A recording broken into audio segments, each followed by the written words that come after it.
Hi అండి. Welcome to Vaddi's diary. ఈరోజు నేను ఫలూదా చేస్తున్నాను. ఫలూదా మిక్స్ అని మనకి మార్కెట్లో దొరుకుతుంది కదా, అది తీసుకొచ్చాను. అందుకని ఫలూదా అన్నది చేస్తున్నాను. దీనిపైన మనకి 1 లీటర్ మిల్క్కి 200 ml వాటర్ అని ఉందన్నమాట. అలా వేసి నేను ఇంకా స్టవ్ మీద పెట్టుకుని పాలని కాసుకుంటున్నాను. ఇదిగోండి, ఈ ప్యాకెట్ అయితే ఉంది. దీంట్లో నాకు స్ట్రాబెర్రీ ఫ్లేవరు అలాగే మ్యాంగో ఫ్లేవరు చూశాను, కానీ నేను స్ట్రాబెర్రీ ఫ్లేవరే తీసుకొచ్చాను అనమాట. ఇక్కడ రెసిపీ సజెషన్ అని ఉంది కదండి, దాన్ని చూసి ఫాలో అయ్యాను అనమాట. ఇది ఓపెన్ చేస్తే మనకి సేమియాలు, షుగరు, సబ్జాలు ఉన్నాయండి. ఇంకంతే. మనకి మిల్క్లో మనం సెపరేట్గా షుగర్ అన్నది వేయక్కర్లేదు. ఈ మిక్స్లోనే ఉందన్నమాట. ఇందులో మనకి స్ట్రాబెర్రీ ఫ్లేవర్ కలిపినట్టున్నారు. ఇదిగోండి, షుగరు, సేమియాలు, సబ్జాలు, అంతే, ఇంకేమీ లేవు.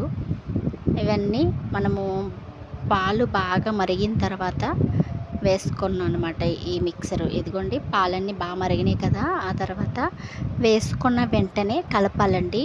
ఎందుకంటే సేమియాలు ఒకచోటే ఉండిపోయి అడుగట్టేస్తున్నాయి అన్నమాట, ఉండల కింద వచ్చేస్తుంది. కానీ నేను 5 minutes లేట్ చేశాను, ఉండల కింద పట్టేసింది అన్నమాట. నేను ఫస్ట్ టైం చేశాను ఇది. చాలా టేస్ట్ అయితే బాగుంది. ఇదిగోండి, ఇలాగా మనకి కలుపుకుని ఒక 5 minutes అయితే మరగనిచ్చాను అన్నమాట. సేమియాలు ఉడికేంతసేపు మరగనివ్వాలన్నమాట వీటిని. సేమియాలు కుక్ అయిన తర్వాత స్టవ్ ఆఫ్ చేసేసి కూల్ అయ్యేంత వరకు బయట ఉంచుకుని తర్వాత ఒక 2 hours ఫ్రిడ్జ్లో పెట్టాను. అప్పటికి చాలా కూల్ అయిందన్నమాట.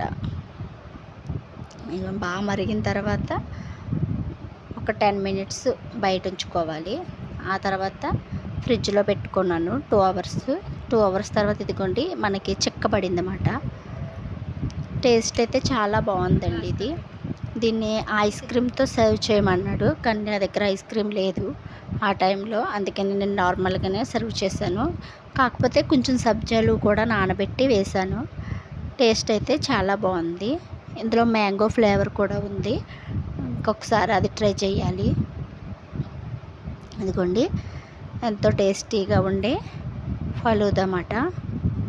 చాలా బాగుంది. ఒకసారి మీరు కూడా ట్రై చేయండి.